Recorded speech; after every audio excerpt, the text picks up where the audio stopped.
Merci beaucoup. Je trouve que ces exposés s'enchaînent de manière vraiment extrêmement convaincante. J'espère que mon petit exposé à moi est aussi convaincant. En fait, je ne vais pas faire vraiment un exposé, mais j'ai pris quelques notes pour faire un raccord, si je puis dire, avec une problématique que nous avons introduite à l'Institut de recherche et d'innovation pour Centre Pompidou au cours des dernières rencontres des entretiens du mouvement industriel au mois de décembre sur le thème de l'automatisation. Avant d'en dire quelques mots, mais je ne vais pas être trop long, je vous promets, je voudrais juste réagir rapidement d'abord sur l'exposé de Gabriel Colettis. Je réagirai après sur l'exposé de Jean-Paul, mais je dirai dans la discussion générale, et sur l'exposé que vient de faire Olivier Landau. Gabriel Colettis demandait qu'est-ce que c'est que l'industrie. Comment définir l'industrie? C'est une question très compliquée, ça. L'industrie, vous savez, ça désigne les industries lithiques en préhistoire. Hein. Donc l'industrie, c'est le début de l'hominisation. Si on prend au sérieux les préhistoriens, ça veut dire le travail, tout simplement. La production d'artefacts par le travail. C'est ça qu'on appelle l'industrie chez les archéologues, les anthropologues. Évidemment, c'est pas dans ce sens-là que nous en parlons lorsque nous appelons ars industrialis, même si c'est aussi en prenant en compte cette question-là, précisément. Que nous pensons qu'il faut mettre au cœur de la question de l'avenir de l'industrie, l'avenir de l'hominisation. Ça, c'est très important. L'industrie, c'est un phénomène produit dans l'histoire du vivant par l'hominisation et par la technique. Technique qui nous effraie aujourd'hui, beaucoup, de plus en plus, y compris moi, qui suis un grand techno, c'est pourquoi. Mais technique qui est irréductible dans cette affaire. Absolument irréductible. Alors, quoi qu'il en soit, ce propos très général était juste comme ça, pour ouvrir peut-être à d'autres discussions un jour, mais sur le rapport entre vie et industrie, parce que je pense qu'on va être obligé d'y venir à l'industrialisme de manière absolument urgente d'ailleurs. Et avant de nous engager vers ce genre de questions, ce n'est pas le propos d'aujourd'hui. Ce que je voudrais dire, moi, pour contribuer au débat ouvert par Gabriel Colettis, c'est que l'industrie est un stade de ce que nous appelons ici la grammatisation, qui a à voir beaucoup avec ce que décrivait d'ailleurs Jean-Paul Kersanti tout à l'heure sur la division à l'infini du temps, etc., etc. Ça s'appelle la discrétisation et la reproductibilité, donc qui a évidemment à voir foncièrement avec ce que vient de présenter pour l'instant Olivier à propos des imprimantes 3D. Les imprimantes 3D, je n'arrêtais pas en écoutant son exposé de me demander qu'est-ce qu'aurait dit Walter Benjamin, parce que c'est extraordinairement proche des questions que Walter Benjamin commence à poser au début des années 30. Voilà. Et comme il est dommage de ne pas voir la Sorbonne, les grandes universités de philosophie, tout ça, se pencher sur ces questions. C'est quand même dommage. Hein. C'est bien d'étudier ce que disait Benjamin en 1930, mais c'est pas mal de s'intéresser à ce qui se passe en 2014. Hein. Il se passe plein de trucs. Benjamin, lui, n'aurait pas perdu son temps dans les universités à aller parler de Benjamin ou de Hegel. Hein. Il se serait occupé, comme il le faisait, il serait occupé des imprimantes 3D. Bon. C'est ça parce que j'entends parfois, je commence à être fatigué de certaines façons de se mettre à l'abri du monde universitaire. La question pour moi centrale dans les deux dernières interventions, plus que dans celle de Jean-Paul, mais c'était aussi évidemment à l'horizon de l'intervention de Jean-Paul, et même en fait c'était central à mon avis, mais peut-être pas visible à l'œil nu si je puis dire, c'est la fin du salariat. Il faut poser la question de la fin du salariat. Il faut arrêter cette lâcheté absolument honteuse des responsables politiques, syndicaux, intellectuels, etc., qui disent qu'il n'y a pas de problème du salariat. C'est une honte de dire ça. Ça va nous tomber dessus, la fin du salariat, comme une bombe thermonucléaire peut détruire totalement un pays, quoi. Et si nous ne commençons pas à y travailler très sérieusement, nous serons cuits et recuits. Bien pire encore que le servage dont tu parles à propos dont j'ai fait partie d'ailleurs, parce qu'à un moment donné, j'ai travaillé dans les veaux en batterie. Donc, je connais bien le sujet. J'ai fait des veaux en batterie. fait partie des innombrables choses honteuses que j'ai faites dans le jeu. Alors, là, par rapport à ce que disait Gabriel Poletti tout à l'heure, par exemple, il parlait du développement de l'emploi, il disait que l'industrie, vue comme bien commun à la société, ça devrait servir au développement de l'emploi. Moi, je dis non. Non, non, non, non. Ça, c'est terminé. Il faut arrêter de se raconter cette histoire. L'emploi, ça veut dire en fait le salariat, c'est précis. Et la question, c'est le début du travail sans emploi. Ce que tu as très bien indiqué, avec évidemment les modèles comme l'intégration par le travail forcé sans rémunération, des Chicanos, pas des Chicanos, des Mexicanos, des Mexicains, des Californiens, clandestins, etc., etc. Bon. Alors ça, c'est une question de production de normes, normes dont parle Marie-Salle, oui, mais parlons de la réalité, et non pas du storytelling syndical, parce que le storytelling, ça n'est pas que Sarkozy qui le pratique. C'est toute la mafia que décrit Bruno Trentin, qui fonctionne dans le modèle post-taylorien, et qui s'entend à dire à Madame la Marquise que tout va très bien, alors que tout est en train de brûler. Je pense que dans l'exposé formidable qu'a présenté Olivier, la question est très clairement posée, en tout cas dans le vocabulaire qui est le nôtre, au-delà du vocabulaire d'Ars Industrialis. Il y a d'un côté la possibilité d'une hyper-prolétarisation qui est en route, avec une externalisation de la responsabilité de la production vers le consommateur, mais c'est une histoire qui a commencé il y a bien longtemps. Le travail du consommateur, ça a été bien décrit par une sociologue, j'arrive pas à trouver son nom maintenant. Comment s'appelle-t-elle ? Marianne Dujardin. Voilà, merci. Bon, c'est une longue histoire, qui, comme tu l'as très bien montré, commence aussi avec le supermarché, etc. C'est pas la SNCF et ses bornes qui commencent à faire ça, c'est le supermarché, déjà, sans doute, pour ça. Et il y a ça, ou une autre vision, qui est évidemment celle que nous essayons de promouvoir ici, qui est celle de la déprolétarisation.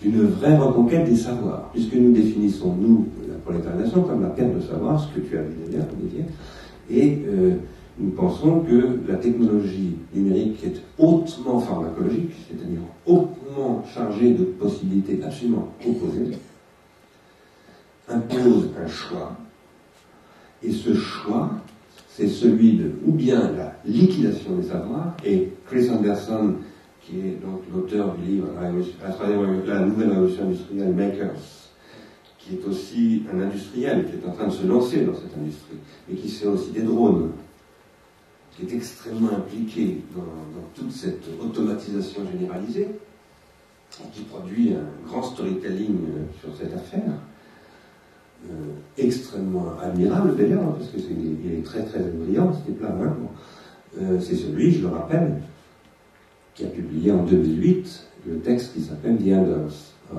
Theory, The Data Deluge makes the scientific method obsolete. Ça veut dire que Chris Anderson, c'est celui qui affirme depuis déjà 6 ans au moins qu'on n'a plus besoin de scientifiques, qu'on n'a plus besoin de statisticiens, qu'on n'a plus besoin même de médecins. Preuve, les algorithmes de Google marchent très bien sur la langue, or il n'y a pas de linguiste chez Google. Il n'y a que des maths appliquées, et ces maths appliquées se traduisent à travers des machines qui sont des machines cognitives, qui sont des machines d'hyper-prolétarisation, de prolétarisation, y compris des savants. Et j'ai tout récemment, je vais y revenir bientôt dans un livre répondu à Chris Anderson, que c'est très extraordinaire de voir qu'il publie ce bouquin, cet article dans Wired en juin 2008. Et les subprimes ont déjà commencé à faire leurs effets, mais Lehman Brothers ne s'est pas encore écoulé. Et en octobre 2008, le 23 octobre 2008, Greenspan est convoqué à Washington pour expliquer pourquoi tout ça. Et Greenspan répond parce que l'automatisation fait qu'on ne comprend plus rien, on ne maîtrise plus rien. Il y a des prix Nobel d'économie qui ont dit qu'il fallait mathématiser la finance. Moi j'ai fait ce qu'on m'a dit.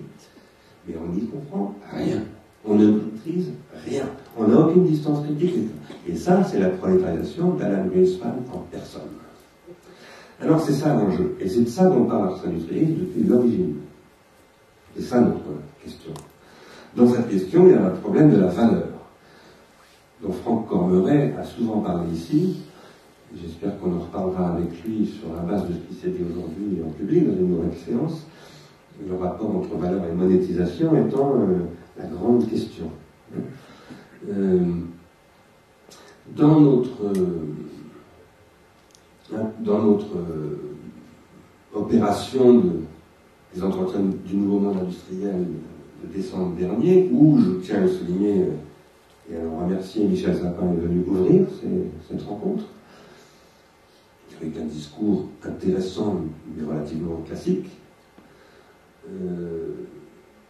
Mais ensuite, paraît-il, parce que je n'ai pas pu aller à ses vœux, mais tu y étais, à ses vœux, il semble qu'il ait intégré, enfin son cabinet lui a transmis des messages. Il a intégré cette dimension de réduction du salariat et donc d'une compensation par rapport à la réduction du salariat des droits sociaux des salariés, enfin des anciens salariés qui n'auraient plus un travail permanent. C'est très d'actualité aujourd'hui où le MEDEF, et je trouve que c'est très symptomatique, le MEDEF qui veut supprimer le statut des intermittents, qui est le modèle même d'une garantie sociale d'un monde qui n'est pas un monde de salariat. Et que ça soit le MEDEF qui veuille le faire disparaître aujourd'hui montre combien les patrons français ne sont pas en prise avec ce qui se passe. Ah, il faut quand même souligner que, comment s'appelle-t-elle, Madame Parizeau a pris contre-pied de cette position et a dit pas du tout, je défends les intermittents, et d'ailleurs le MEDEF a reculé depuis. Hein. Parce que je pense qu'ils ont... C'est récent. Hein, ah mais c'est tout récent, oui mais c'est tout récent, mais quand même, il y a eu un bémol, je dirais, oui, dans le discours même du MEDEF. Non, bien entendu, mais effectivement, quand comment s'appelle-t-il, l'homme de la longue durée, Brodel disait que le problème de l'Europe, c'était la connerie des capitalistes européens. Là, on le voit vraiment. Hein. Il n'y a pas que les capitalistes, hein, malheureusement. Je dis souvent, c'est pas le bon sens qui est la chose du monde partagé aujourd'hui, c'est vraiment la bêtise, surtout en Europe et en France en particulier. Mais, quoi qu'il en soit, en effet, c'est le cœur du problème. Alors, la question de demain, c'est qu'est-ce qui va rémunérer le travail? Premier point, sauf cas exceptionnel, bien entendu, toujours l'exception, ce ne sera pas le salariat, ce ne sera pas l'emploi. Ça le sera, mais d'une manière régressive, et ça deviendra de plus en plus exceptionnel, ce type de rémunération. Ce qu'on a essayé de montrer à l'IRI, au mois de décembre, c'est que nous passons à ce que j'appelle moi l'automatisation totale et intégrale. Qu'est-ce que ça veut dire? Totale et intégrale. Enfin, non, pardonnez-moi, l'automatisation généralisée et intégrale. Qu'est-ce que ça veut dire généralisée et intégrale? Généralisée, ça veut dire dans tous les domaines de production, dans tous les secteurs économiques, absolument partout. Maintenant, l'automatisation est partout. Et intégrale, ça signifie qu'on a intégralement plus besoin de manpower. C'est-à-dire de force de travail, on peut se passer d'êtres humains. On n'en a plus besoin dans de très nombreux secteurs. Si on les trouve encore aujourd'hui, eh bien c'est parce qu'il faut maintenir le système, le cercle plus ou moins vertueux et plus ou moins malsain de la consommation. Mais dans les faits, on n'en a pas vraiment besoin. Et pas dans tous les secteurs, heureusement, mais dans de très nombreux secteurs. Mais maintenant, quand par exemple vous voyez ce que est en train de produire Amazon, qui maintenant passe à l'acte, c'est-à-dire qui est véritablement en train de robotiser intégralement ses entrepôts, hein, ce qui a été prévu au départ par Amazon, c'est prévu comme ça depuis 15 ans, mais il ne le concrétise que maintenant, et je le sais parce que je vois un film, en ce moment je supervise un film qui est en train d'être tourné là-dessus, et bien quand vous regardez un entrepôt d'Amazon entièrement automatisé, c'est très très impressionnant. Hein. réellement absolument plus du tout employé. Et tout se fait de manière absolument automatique. Et ça marche très très bien. Ça marche même probablement mieux qu'avec les employés. Alors, un petit peu comme le problème des usines à poulet dont tu parlais tout à l'heure. Ça, c'est ce que j'appelle l'automatisation intégrale.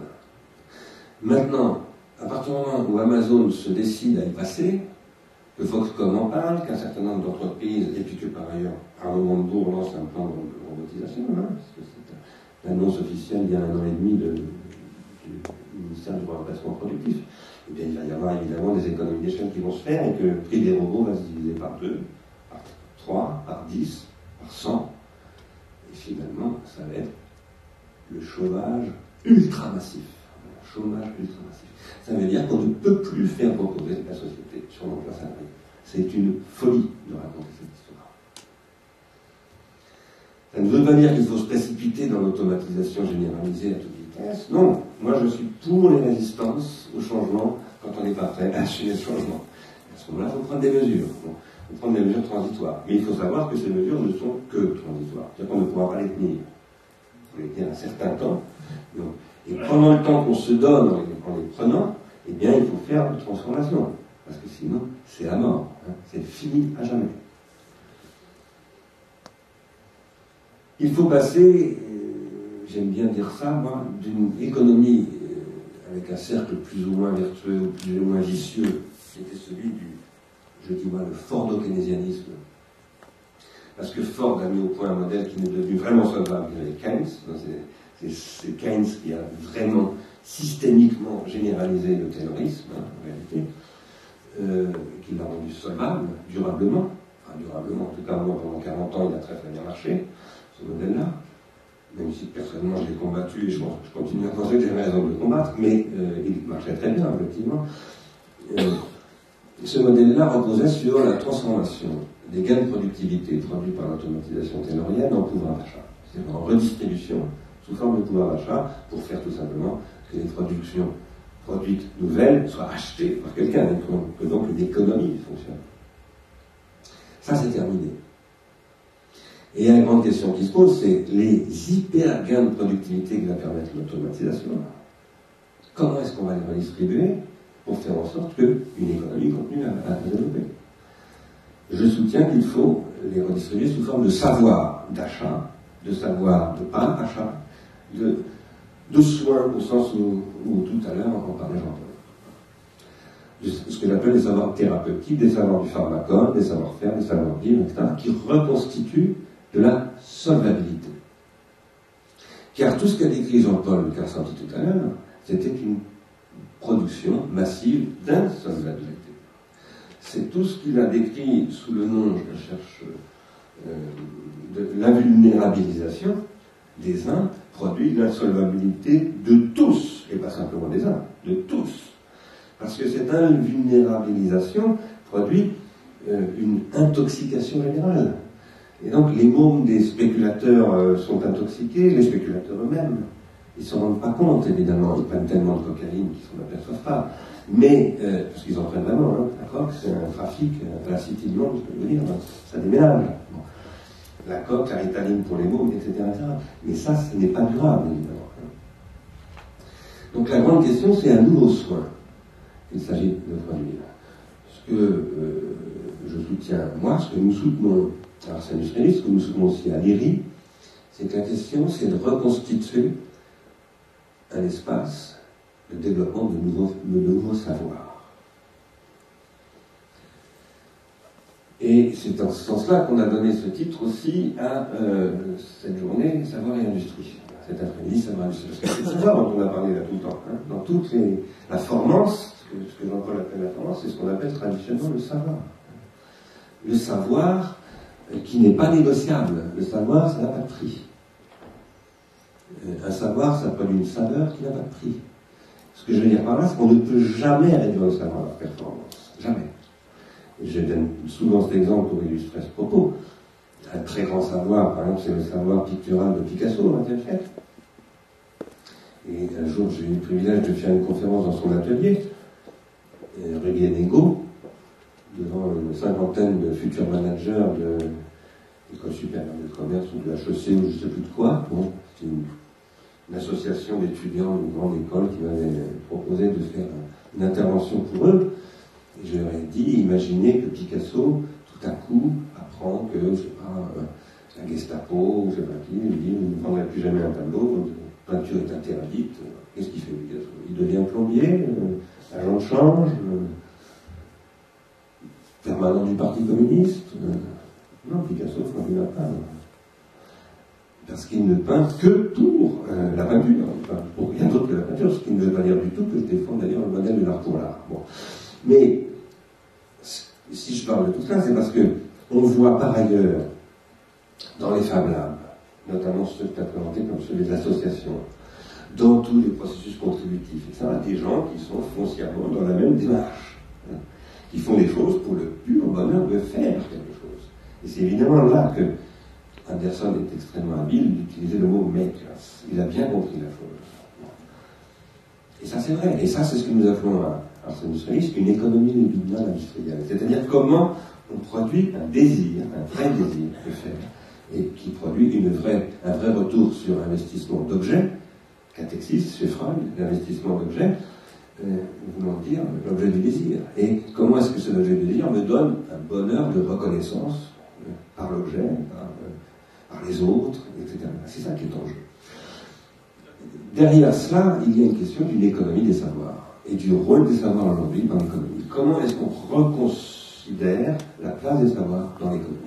Les savoirs, ils ont une longue histoire, pas du tout homogène comme on la présente d'habitude, le récit habituel, ce que je fais moi-même souvent d'ailleurs, ce récit.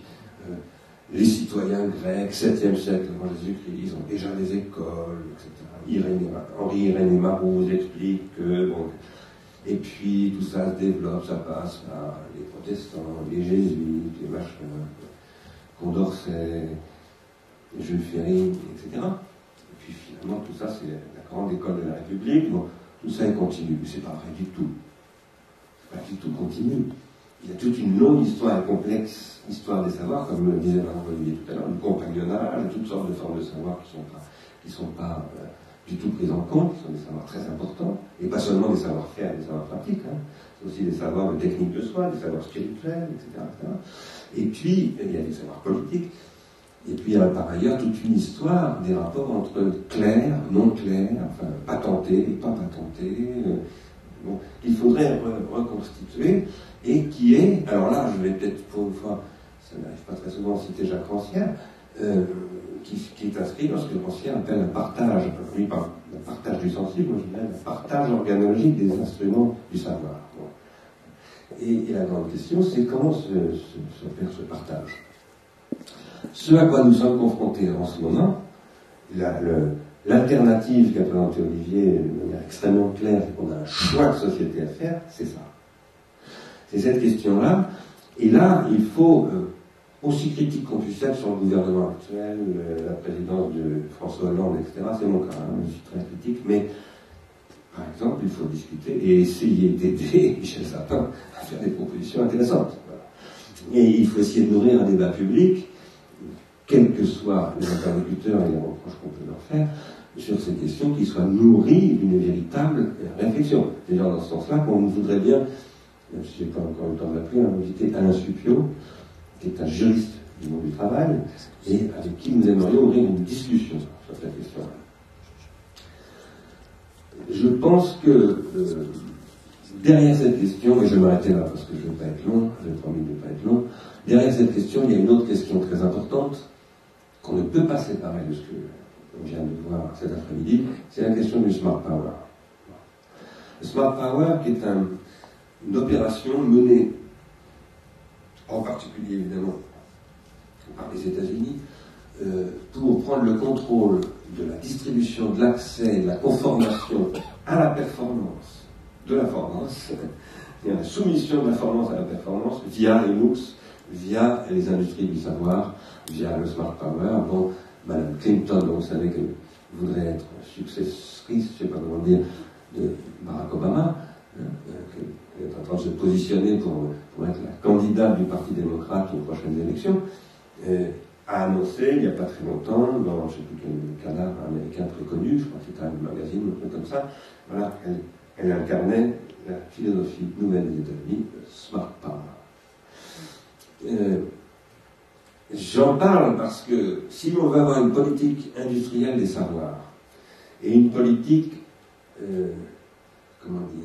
sapientielle de l'industrie, si je veux dire, une politique des industries reposant sur la formance et la performance intelligemment agencée, à l'époque des imprimantes 3D, et de mutation absolument colossale de tous les modèles industriels.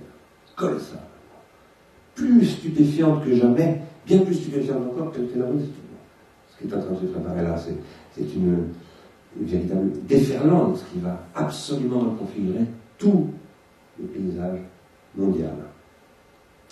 Eh bien, il faut avoir une politique de recherche, d'enseignement supérieur et de formation scolaire totalement reconçue dans ce contexte-là. Et sur des bases qui ne sont pas du tout des bases de mimer le smart power américain, mais de précisément inventer quelque chose qui est tout à fait différent. Parce que le smart power américain, il pose le même problème que ce que décrivait Jean-Paul Carsanti, à savoir qu'il est anthropique. Il produit un système, il est tout à fait dans l'idéologie, telle qu'il se présente en tout cas aujourd'hui, dans l'idéologie andersonienne de la fin de la théorie. Ce qu'on doit apprendre aux gens, c'est des compétences et non pas des savoirs. Les rendre de plus en plus ajustables, adaptables, etc., etc.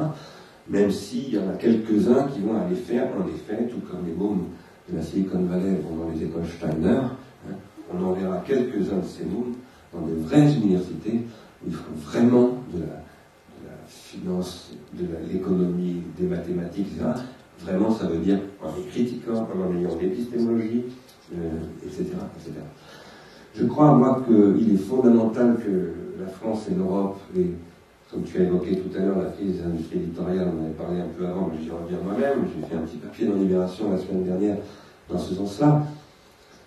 Cette crise des industries éditoriales s'inscrit complètement dans, parce que l'imprimante 3D c'est une industrie éditoriale, s'inscrit complètement dans une transformation de la grammatisation, des technologies de reproductibilité, et nécessite de repenser de A à Z le modèle social de la nation, de l'Europe.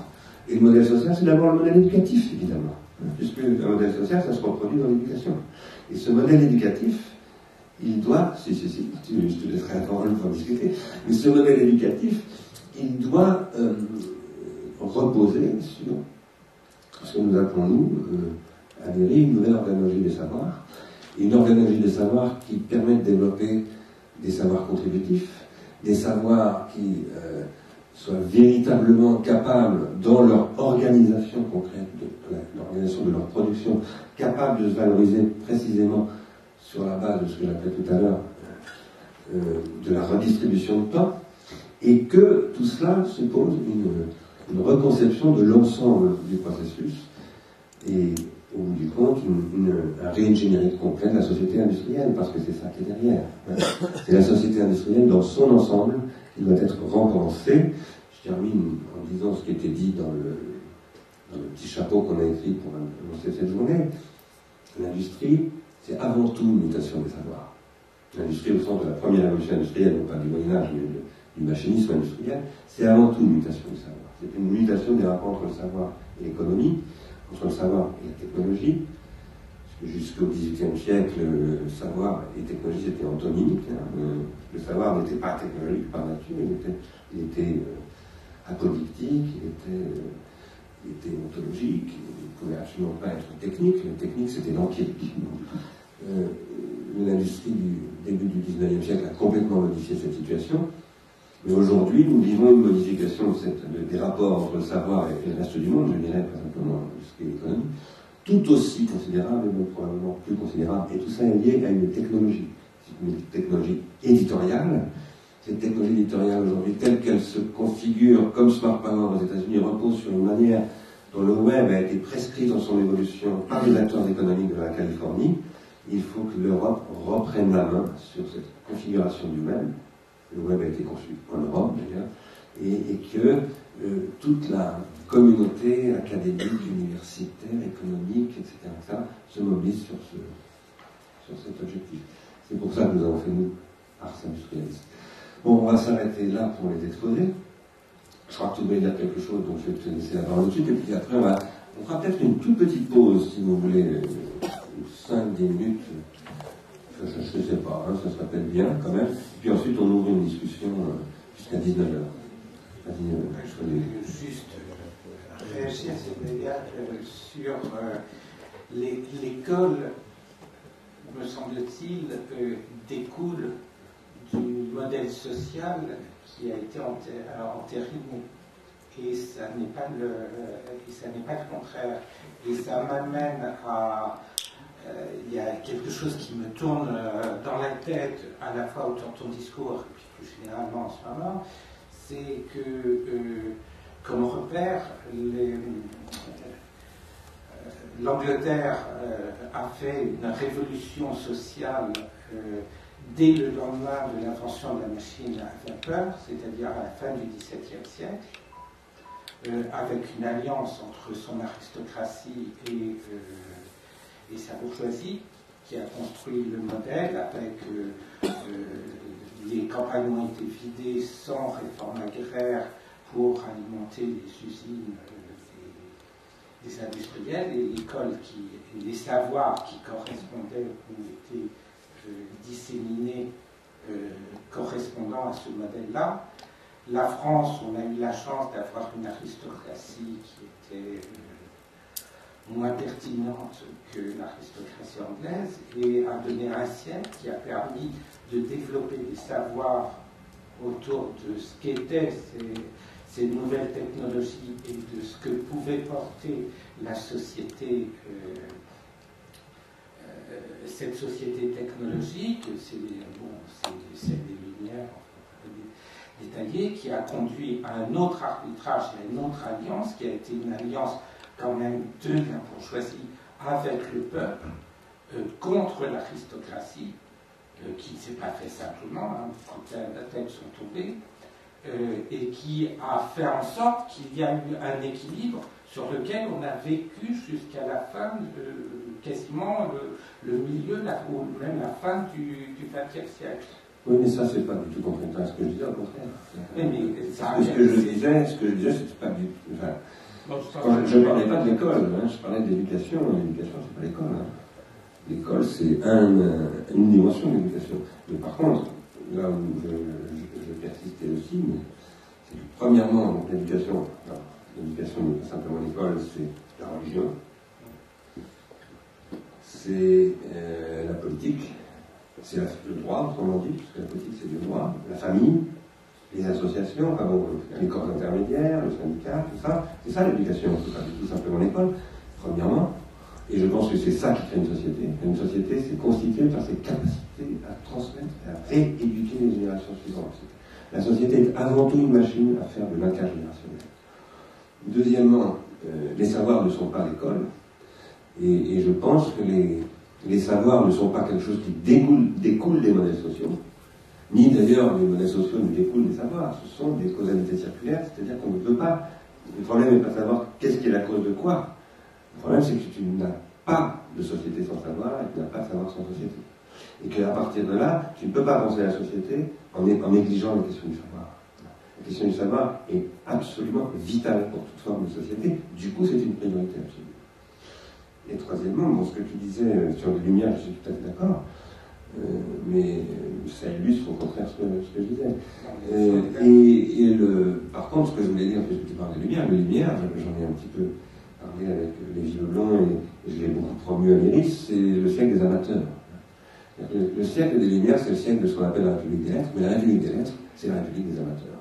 C'est la République de ceux qui n'ont pas la légitimité pour parler et qui parlent quand même, qui sont à l'époque des bourgeois, bien entendu. Hein. Ce ne sont pas des hackers ou je ne sais pas quoi, mais c'est une question très très importante, la question du savoir des amateurs, voilà, pour moi. Et aujourd'hui, elle se rejoue alors, avec la technologie dont on parle là, à fond. Voilà. Mais je pense qu'on est d'accord, mais... C'était la manière dont tu formulais, puisque ce qu'on veut savoir, il y a d'accord. Alors, je vous propose qu'on fasse une petite pause, mais pas trop longue si vous voulez bien, 10 minutes. Et puis, donc, on reprend, si vous voulez bien, à 5h25. Voilà.